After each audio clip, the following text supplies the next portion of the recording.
저를 한번 따라해 주시기 바랍니다. 나는 형편없지만 그래도 하나님은 나를 사랑하십니다.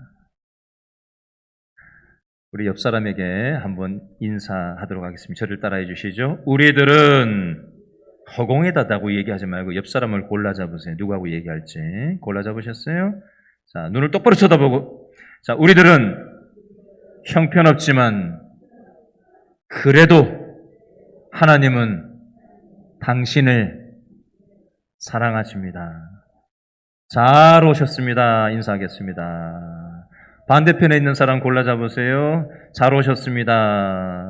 앞뒤로 한 번 더 인사하겠습니다. 힘내세요. 인사하겠습니다. 이것은 무엇일까요? 제가 땡땡이라는 말을 하면 땡땡이라는 말 대신에 들어갈 답을 맞추시면 되겠습니다. 아셨죠? 땡땡 뭐가 들어갈지. 빈부 땡땡, 이념 땡땡, 세대 땡땡, 지역 땡땡, 우리나라를 땡땡 공화국이라고 하기도 합니다. 이것은 무엇일까요? 갈자로 시작하고 등자로 끝납니다. 답은 갈등. 빈부 갈등, 이념 갈등, 세대 간 갈등, 지역 갈등, 우리나라를 갈등 공화국이라고 표현하는 말이 있습니다.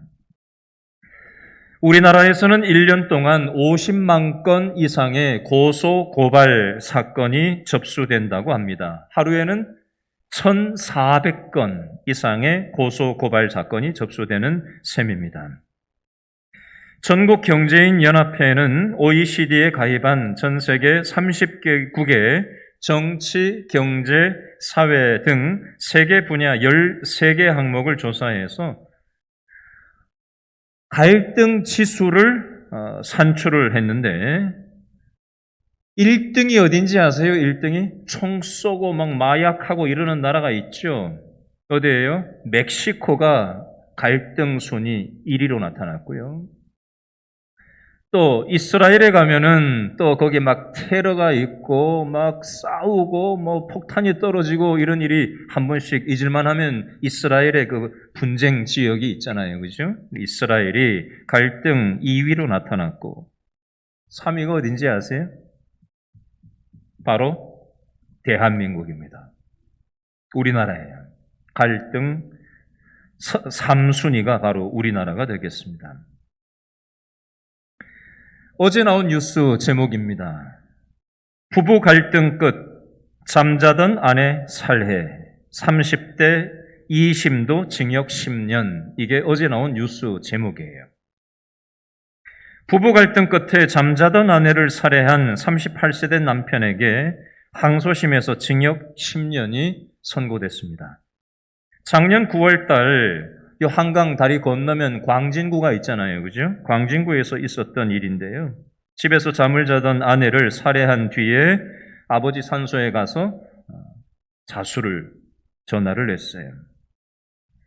이 부부는 8년 전 2013년 가족의 반대 속에서 결혼식을 했어요.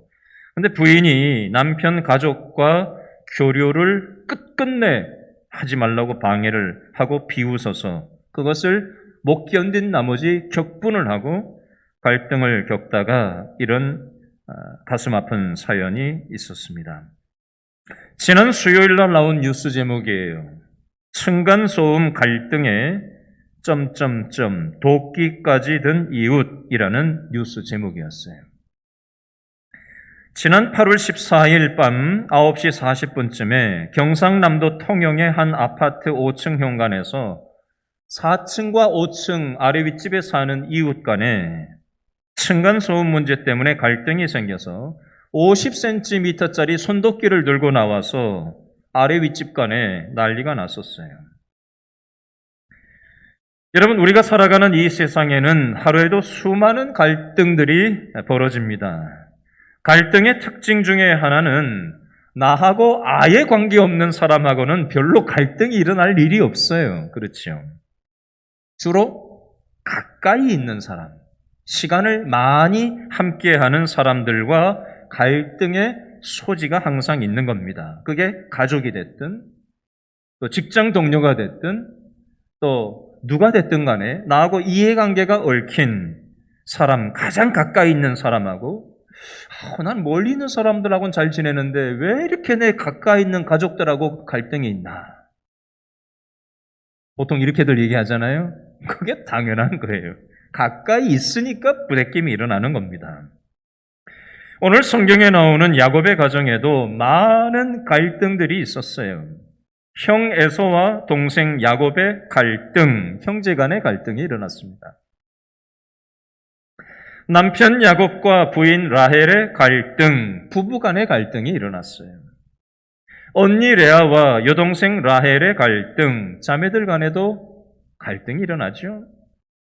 외삼촌 라반과 조카 야곱의 갈등, 친지들 간에도 갈등이 있어요. 질문합니다. 여러분들에게는 요즘 어떤 갈등이 있으십니까? 다들 아닌 척 하고들 앉아 계시죠? 창세기 30장 1절에 보면 동생 라헬이 언니 레아는 아들을 4명이나 낳았는데 나는 하나도 못 낳았다 이거죠. 그러니까 언니에게 시기 질투가 나겠어요? 안 나겠어요? 시기 질투가 생긴다고요. 그래서 남편 야곱한테 있는 성질, 없는 성질을 내면서 내가 죽어버리겠다! 라고 하면서 그냥 남편한테 죽자고 달려드는 거예요. 부부싸움을 하게 되는 거죠. 창세기 30장 33절에서 8절 말씀에 보면 라헬이 자기 여종 빌하를 남편 야곱에게 주면서 아이를 만들어내라고 소리를 지릅니다. 그래서 자기 여종 빌하와 남편 야곱과의 사이에서 2명의 아들이 태어났어요. 6절에 보니까 30장 6절에 보니까 단이라는 아들과 8절에 보니까 납달리라는 이름의 아들을 낳았어요. 여러분 한번 정황을 생각을 해보세요. 야곱 집안에 2 부인이 있어요. 레아라는 부인과 라헬이라는 부인이 있어요. 그동안 레아만 4 아들을 줄줄이 낳았다고요? 근데 이제 라헬이 자기 몸종을 남편한테 주면서 아이를 만들어내라고 해서 2 아들이 태어났다 이거죠. 레아 밑에 4 아들, 또 라헬 밑에 2 아들. 레아는 4 아들만 4명이 있었는데 2 아들이 또 이제 여동생 밑에 있던 시녀 그 아들이 이제 태어나니까 레아도 자기 동생 라헬을 시기하는 마음이 없었는데 있을 필요가 없죠. 자기만 아들이 4명 있었는데 시기할 필요가 없죠. 네, 어깨에 힘이 딱 들어갔죠, 레아가. 그런데 여동생 라헬도 2명을 딱 이제 생기니까 이 2 언니와 여동생 간에 아기 만들기 경쟁이 붙었어요.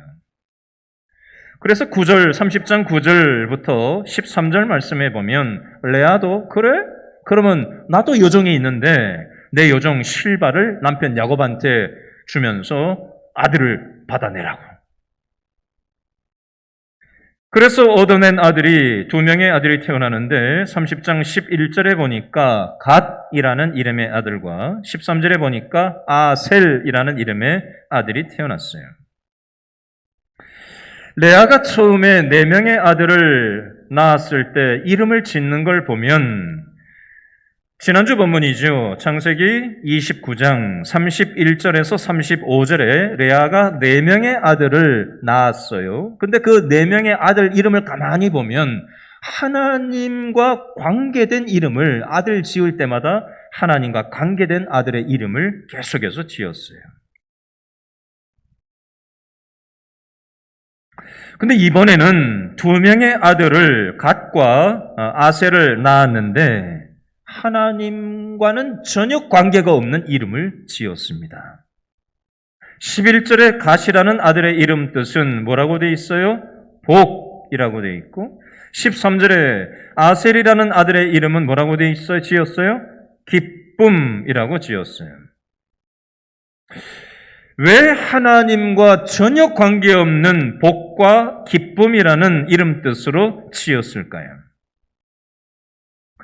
하나님이 복, 하나님이 기쁨이 아니라 이 아들이 태어난 게 나한테 복이다. 이 아들이 태어난 게 나한테 기쁨이다. 이런 의미로 레아가 아들들 이름을 지은 겁니다. 레아가 왜 이렇게 바뀌었을까요? 언니 레아는 여동생 라헬과 아기 낳기 경쟁에 휘말리면서 시기, 질투, 갈등하는 것에 휘둘려 버렸어요. 여러분, 하나님만 바라봐야 되는데 시기심으로 옆에 있는 사람들을 바라보고 질투하는 마음으로 옆 사람을 바라보고 갈등하는 내적 마음을 가지고 사람들을 대하다 보면 신앙이 약화되게 돼 있습니다. 레아가 처음에는 하나님이 첫째 아들을 주셨다. 하나님이 둘째 아들을 주셨다. 하나님이 셋째 아들을 주셨다. 하나님이 넷째 아들을 주셨다. 하나님을 찬양하라 라고 하면서 이름을 지었었는데 라헬이 아들을 낳기 시작하면서 서로 아기 낳기 경쟁에 휘둘리다 보니까 하나님이 안 보이고 여동생과 시기심, 경쟁심, 질투하는 마음, 갈등에 휘둘려버리고 마음을 다 뺏겨버린 거예요. 그러다 보니까 하나님은 안중에도 없고 이 아들이 태어난 게 나한테 복이고 하나님은 싹 빠지고 이 아들이 또 여섯째가 태어난 게 나한테 기쁨이다 라고 하면서 하나님이 주시는 기쁨에는 안중에도 없고 이 세상 기쁨, 이 세상 복에 빠져서 시기질투, 갈등에 휩싸여서 살아가고 있는 레아의 모습이 나와 있어요. 여러분, 이건 저와 여러분도 똑같은 이치예요. 여러분, 우리는 신앙생활이 낮과 밤이 있는 것처럼 냉탕과 온탕이 있는 것처럼 신앙도 좋을 때가 있고 나쁠 때가 있어요. 하나님만 열렬히 의존할 때도 있지만 내가 가진 거를 보고 아이고 좋네 이러고 있을 수도 있다고요. 하나님이 보여야 되는데 사람이 보이고 내 소유물이 좋고 내가 가진 것을 기뻐하라 하는 하나님 아닌 다른 대체물이 나의 복이고 나의 기쁨이라고 여기는 바로 그 순간 우리는 하나님 없는 그런 삶을 살아가고 있더라는 겁니다. 레아가 지금 그랬어요. 우리도 그럴 수 있어요. 언니 레아와 동생 라헬은 서로 아기 낳기 경쟁 속에서 서로 시기하고 서로 질투하고 서로 갈등밖에는 한 게 없어요. 그러는 동안 야곱 가정의 아이는 하나, 둘, 셋, 넷, 다섯, 여섯, 일곱, 여덟, 아홉, 11명의 아들로 성장을 합니다. 딸도 하나 낳았어요. 어느덧 아들이 11명, 딸이 1명, 12남매를 현재까지는 12명의 남매예요. 나중에 또 낳지만. 자, 여기에서 우리가 한 가지 생각해 볼 게 있는데요. 보통 성경에 보면 누구의 하나님? 아브라함의 하나님, 아브라함의 아들 이삭의 하나님, 이삭의 둘째 아들 야곱의 하나님이라고 보통 얘기를 합니다. 아브라함은 믿음 생활을 하고 나서 몇 년 만에 아이를 낳았죠? 75세에 신앙생활을 했다라고 창세기 12장 4절에 75세라는 나이가 나온 이후 25년이 지나서 이삭이라는 아이 하나를 믿음의 아들을 낳습니다. 이삭은 40세에 결혼을 해서 20년 뒤에 60세에 에서와 야곱 두 쌍둥이를 낳았어요. 그런데 오늘 본문에 나오는 야곱은 한 10여 년이나 채 됐을까 싶은 그 짧은 시간에 12남매를 낳습니다. 하나님께서는 아브라함에게, 이삭에게, 야곱에게 약속을 주셨어요. 약속의 자녀들을 많이 낳게 해서 그 자녀들을 통해서 내가 일할 것을 축복의 통로로 축복의 씨앗을 주겠다라고 약속하셨습니다.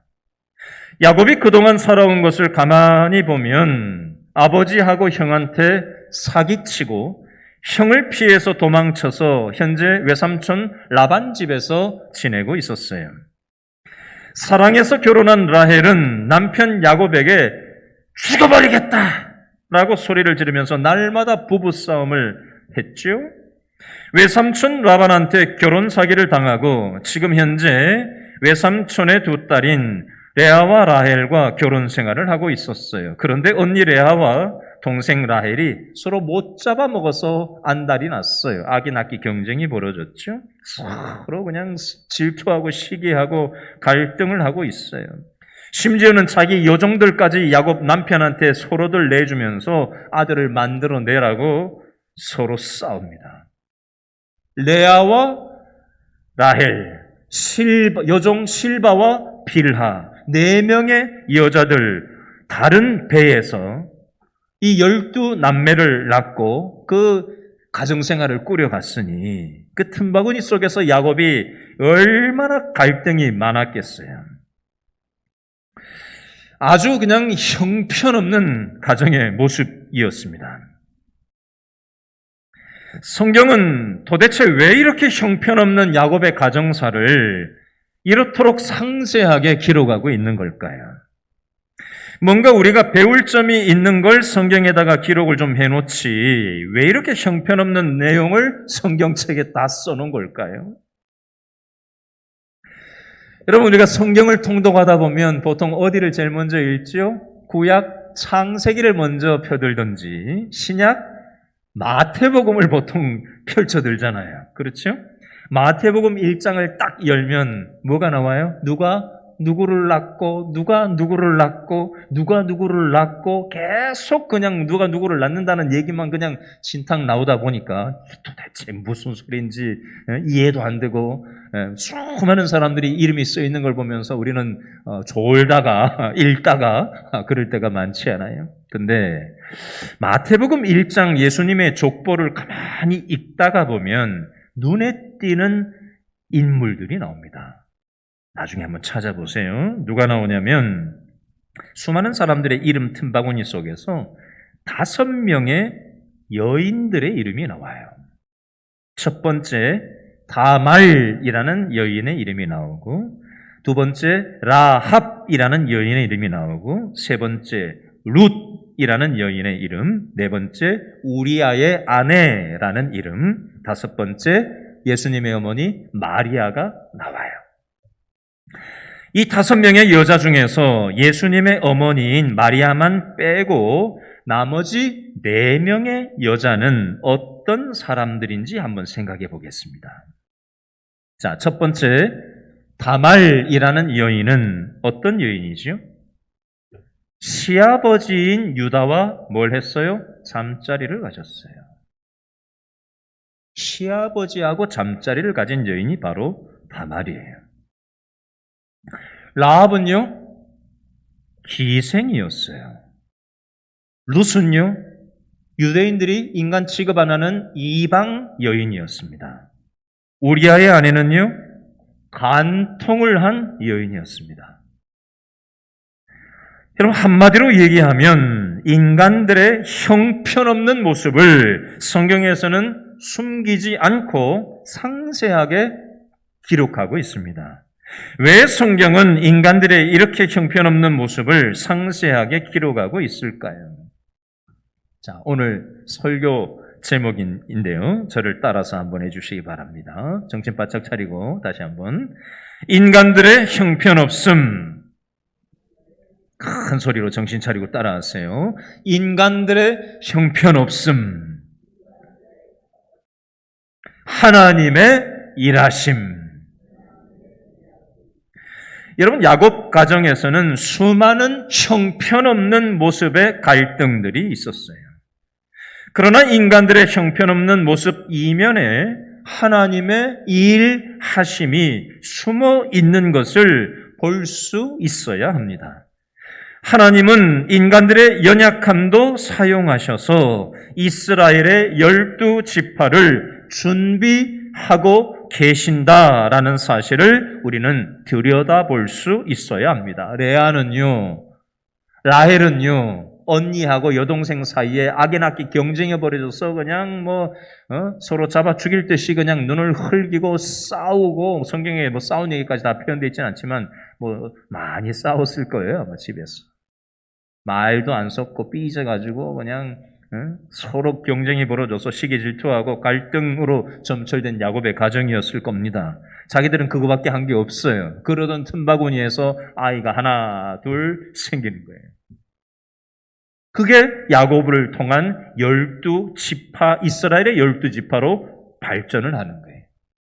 인간의 시기 질투 갈등에도 불구하고, 그럼에도 불구하고 하나님은 하나님의 약속을 준비하시고 이루어 나가고 계시다라는 겁니다. 이게 바로 형편없는 인간들 속에서 하나님께서는 역사하고 계신다라는 측면이라는 겁니다. 창세기 29장 31절부터 오늘 본문 바로 전인 30장 24절까지 내용은 사람의 임신과 출산이 따라합니다. 하나님께 달려있다. 따라합니다. 하나님께 달려있다. 뭐가요? 사람의 임신하고 출산하는 거 하나님의 손에 달려있다라는 것입니다. 두 번째 교훈은요, 오늘 읽은 본문인데요, 창세기 30장 25절부터 43절 말씀까지는요, 짐승의 번식까지도 따라합니다. 하나님께 달려있다. 짐승의 임신과 출산의 영역도 하나님 손에 달려 있음을 말씀하시는 게 오늘 본문이 되겠습니다. 야곱이 그 당시에 무슨 요즘으로 치면은 스마트 축산 기법을 알았겠어요?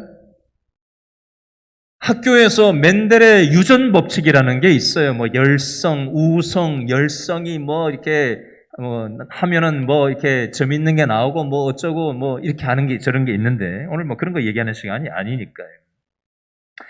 야곱은 스마트 축산 기법을 알고 꿰고 있어서 이런 일을 벌인 게 아니에요.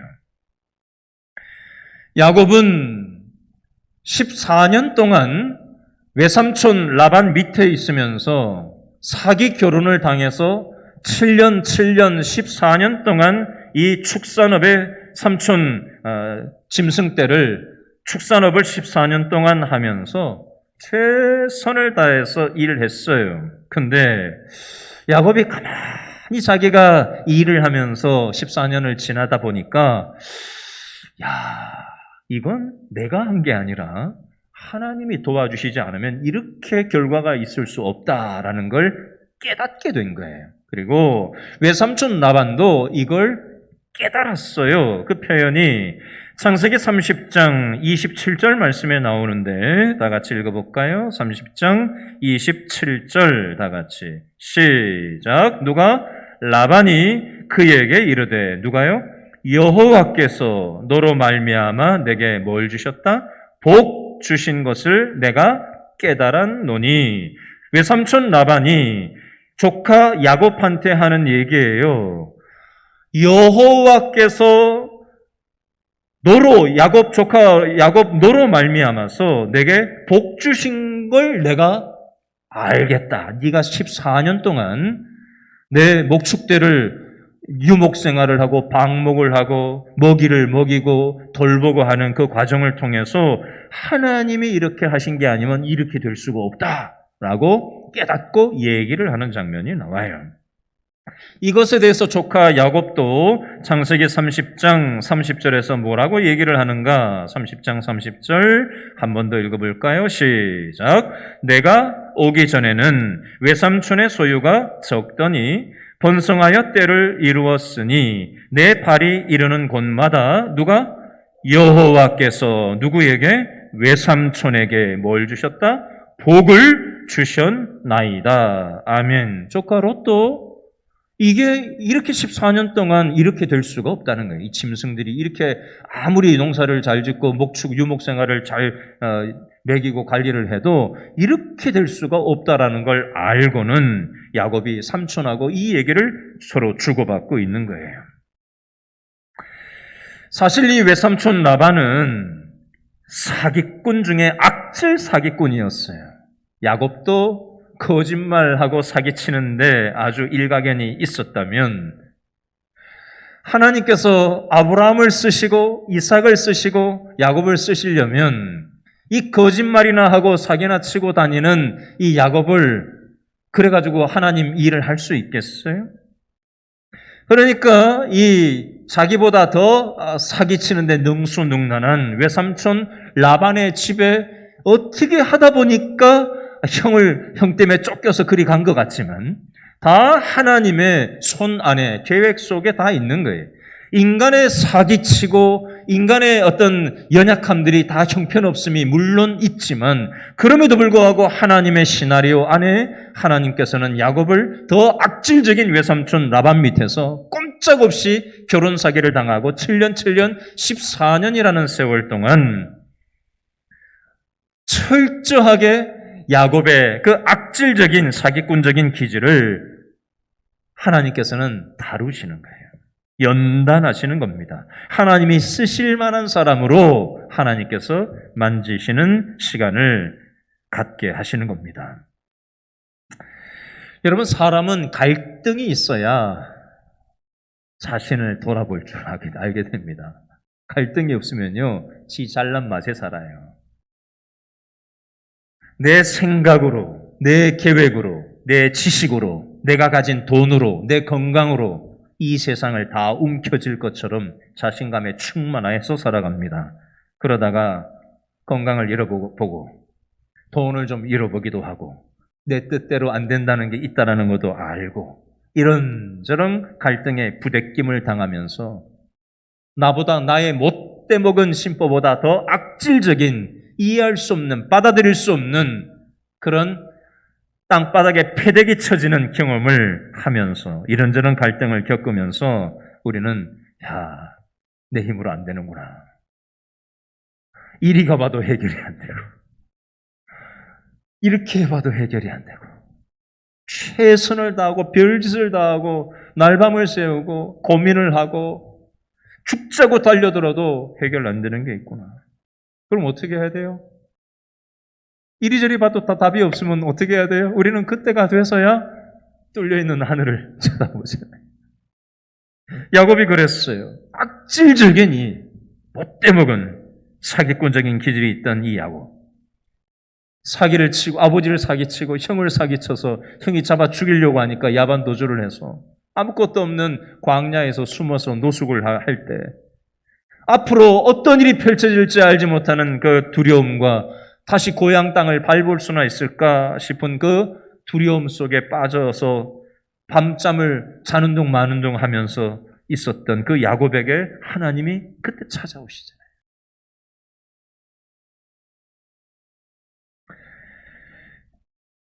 여러분, 야곱은 외삼촌 라반 밑에서 지내면서 결혼 사기를 당하면서 14년을 갈등 속에서 살아가면서 배운 것이 있었어요. 그리고 노동력 착취를 당하면서 또 다른 6년을 갈등 속에서 살아가면서 또 배운 것이 있었습니다. 첫 번째, 지난주 본문 29장 31절부터 오늘 읽지 않은 24절, 30장 24절까지 말씀의 핵심 한 문장은 뭐냐면요. 사람의 임신과 출산은 하나님 손에 달려 있다라는 핵심 한 문장인데 이걸 갈등 속에서 깨달은 야곱이 뭐라고 얘기를 하는가? 그 핵심 한 문장이 창세기 30장 2절 말씀이 있습니다. 창세기 30장 2절 말씀 다 같이 시작. 야곱이 라헬에게 성을 내어 이르되 그대를 임신하지 못하게 하시는 이는 누구다? 하나님이시니 내가 하나님을 대신하겠느냐? 사람이 임신하고 출산하는 건 하나님의 영역인데 나보고 어쩌라는 소리냐라고 하면서 야곱이 죽자고 달려드는 라헬 앞에서 성질을 내면서 내가 하나님이냐? 하나님이 임신하게 하시고 하나님이 출산하게 하시는 거지 나보고 어쩌라는 소리냐? 부부싸움을 하면서 임신과 출산은 하나님의 영역임을 이 결혼 사기를 당하면서 14년 살아가는 동안 야곱이 깨닫고는 자기 부인 라헬 앞에서 부부싸움하면서 이 믿음의 고백을 하고 있습니다. 오늘 읽었던 창세기 30장 25절부터 끝절 43절 말씀을 구구절절 살펴보지 않겠습니다. 여기에 핵심 한 문장은요, 짐승의 임신과 출산 역시도 하나님 손에 달려 있다라는 것을 야곱이 고백하고 있는 내용이 창세기 31장 5절, 7절, 9절 말씀에 핵심 내용이 기록되어져 있는데 이걸 읽어보겠습니다. 창세기 31장 5절, 7절, 9절 말씀입니다. 창세기 31장 5절 먼저 읽어볼까요? 시작. 그들에게 이르되 내가 그대들의 아버지의 안색을 본즉 내게 대하여 전과 같지 아니하도다. 그러할지라도 내 아버지의 누구는 하나님은 나와 함께 계셨느니라. 31장 5절이었습니다. 자, 야곱이 라헬과 레아 두 아내에게 그들에게 얘기하는 거예요. 부인들한테. 그대들의 아버지 외삼촌 라반은 나한테 사기를 치고 그렇게 할지라도 내 아버지의 하나님, 내 할아버지의 하나님, 아브라함의 하나님, 이삭의 하나님, 내가 믿는 하나님께서는 나와 함께 하셨다. 라고 하면서 창세기 31장 7절 말씀에 뭐라고 또 얘기를 덧붙이죠? 7절 시작. 그대들의 아버지가 나를 어떻게 했어요? 속여 품삯을 10번이나 변경하였느니라. 그러나 누가? 하나님이 그를 막으사 나를 해치지 못하게 하셨다라고 표현을 하고 있습니다. 나보다 더 악질적인 당신들의 아버지 라반은 나를 속여서 10번이나 사기를 쳤지만 그러나 하나님이 당신들의 아버지 외삼촌 라반을 막으셔서 나를 해치지 못하게 하셨다. 마지막 31장 9절입니다. 시작. 누가? 하나님이 이같이 그대들의 아버지의 가축을 빼앗아 내게 주셨느니라. 하나님이 주셨다. 짐승도 하나님이 낫게 하시고 잉태하게 하시고 출산하게 낫게 하시는 거다. 하나님께서 이런 일들을 하셨다. 내가 스마트 축산 기법을 통해서 농사를 잘 지어서 목축을 잘해서 이렇게 된 게 아니다. 철저하게 야곱이 짐승의 임신과 출산도 하나님의 손에 달려 있다라고 믿음의 고백을 하고 있습니다. 어제 뉴스를 보는데 뉴스에 이런 게 나와요. 우리나라에는 파도 타기를 보통 잘 많이 안 했었는데 옛날에는 뭐 잘 사는 선진국에서나 이제 파도 타기를 하고 서핑이라고 하죠. 서핑보드라고 하죠. 파도에다가 파도 치는 바다에 파도가 막 확 치는데 뭘 판을 하나 놓고 사람들이 거기서 안 넘어지게 막 중심 잡아가면서 타는 거 서핑보드라고 하는데 파도 타기 보드를. 우리나라에도 요즘 이제 먹고 살만해지고 이제 선진국 반열에 우리나라가 올랐잖아요. 그러니까 이제 서핑보드를 해변가에 강원도나 여기저기 제주도나 여기저기 가보면 저는 안 가봐서 모르겠는데 뉴스에 보면은 다 나오더라고요. 네. 서핑보드가 막 이제 막 쫙 장식이 되어 있고 강습도 싸게 요즘 많이 하고 대여도 하고 막 그런 일들이 요즘 많은가 봐요. 근데 그 인터뷰를 하는데 이런 말을 하는데 제가 이게 딱 그 말이 확 다가왔어요. 서핑보드를 타면서 겸손을 배웠습니다. 이런 표현을 하는 거예요. 무슨 소린가 하고 가만히 봤더니 여러분 파도 타기를 하려면 서핑보드만 있으면 되나요? 안 넘어지도록 기술만 강습받으면 되나요? 근본적으로 파도 타기를 하려면 뭐가 쳐줘야 돼요? 파도가 쳐줘야 뭘 보드를 놓고 타든지 말든지 하지. 파도가 안 치고 그냥 밋밋하면 이걸 무슨 파도 타기를 할 수나 있어요? 이건 뭘 얘기하냐면 파도를 치게 하는 분이 있다는 거예요. 그렇죠? 파도를 치게 하는 거는 내가 손으로 해서 파도가 일어나는 게 아니잖아요. 하나님이 파도를 치게 하셔야 된다는 거예요. 파도가 칠 때까지 파도 타게 하려고 하는 사람들은 바닷가에서 어떻게 해야 돼요?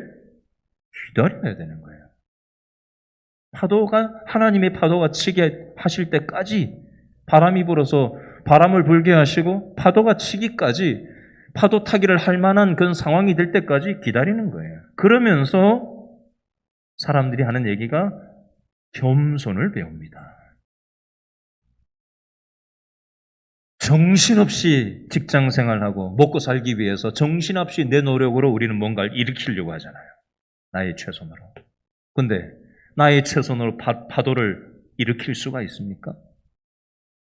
그러니까 그 어떤 자연의 섭리 앞에서 인간들이 겸손을 배운다는 거예요. 서핑보드를 하면서. 제가 그걸 보면서 오늘 뉴스에 또 이런 게 나왔어요.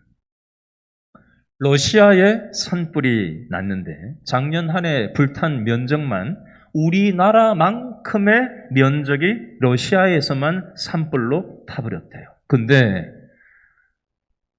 불이 끌 수가 없대요. 끌려면 돈이 무지막지하게 많이 들어가서 러시아 정부에서 손을 놨대요. 감당을 할 수가 없는 천문학적인 숫자의 돈이 불 끄는 데 들어가 버리니까 어떻게 할 수가 없대요. 근데 눈이 덮여 있는데요. 밑에서 불이 계속해서 머물러 있어요. 한겨울에도 눈 밑에도 불이 머물러 있어요. 안 꺼져요. 그리고는 눈이 녹으면 불이 확 또 일어나는 거예요. 우리나라는 맨 땅이 있잖아요. 근데 거기 뭐 동토층도 있고 해서 뭐가 이끼도 있고 뭐 이래가지고 그게 계속해서 불이 머금고 있다는 거예요. 불이 꺼지지 않고. 이게 왜 그래요? 기후변화 때문에 그렇다는 기후변화. 앞으로 100년 뒤에 저와 여러분이 여기서 살아있을 사람이 한 사람이라도 있을까요? 우리 중에 100년 뒤에? 100년 뒤에 우리나라 인구가 반토막도 안 남는데요. 65세 인구가 대다수가 된다는 거예요. 우리나라가. 여러분, 우리는 코로나 시대를 1년 반 이상 지나고 있습니다. 백신만 나오면 괜찮을 줄 알았어요. 1차, 2차까지만 맞으면 괜찮을 줄 알았어요. 그런데 2차 맞아도 지금 전염 그대로 된다고 하잖아요. 집단 면역을 형성 70%만 맞으면 괜찮을 줄 알았는데 이제는 110 몇 프로를 맞아도 될까 말까라고 하잖아요. 전 세계 유명한 학자들이 집단 면역을 일으킨다라는 건 미신이라고 공공연하게 얘기를 할 만큼 집단 면역은 형성할 수 없고 코로나하고 함께 살아가는 거 이제는 달리 정책을 세우고 우리가 살아가야 된다라는 얘기를 합니다. 여러분, 우리는 기후변화, 이 코로나 앞에서 인간이 얼마나 형편없는 존재인지를 깨닫는 겁니다. 우리가 얼마나 교만하게 하나님 앞에서 교만 떨면서 살아가고 있는지 우리의 재정적인 갈등 앞에서 우리의 건강의 갈등 앞에서 인간관계의 갈등 앞에서 코로나 앞에서 파도 타기를 하면서 우리는 하나님 앞에 겸손하게 하나님께서는 돌아오기를 원하고 계십니다. 하나님은 누구한테 은혜를 주실까요? 겸손한 자한테 은혜를 주세요. 교만 떠는 사람들한테 하나님은 찾아오시지 않으세요. 라헬도 죽자고 남편한테 아들 만들어내라고 막 싸우고 난리 법석을 벌였던 여자인데 창세기 30장 22절 말씀에 보니까 하나님이 라헬을 생각하신지라 라는 표현이 나와요. 하나님이 라헬을 생각하신지라. 그래서 하나님이 그의 소원을 들으시고 그의 태를 뒤늦게 열어주셔서 이제 요셉을 낳고 오늘 본문에는 안 나오지만 나중에 또 한 아들을 낳게 됩니다. 레아도 하나님을 생각하면서 겸손하게 살았던 적도 있었어요. 첫째, 둘째, 셋째, 넷째 아들을 낳기까지는. 근데 시기, 질투, 악이 낳기 경쟁에 돌입을 해버리니까 하나님은 보이지 않고 이 세상의 복, 이 세상이 주는 기쁨을 추구했어요. 누구도 예외 없습니다.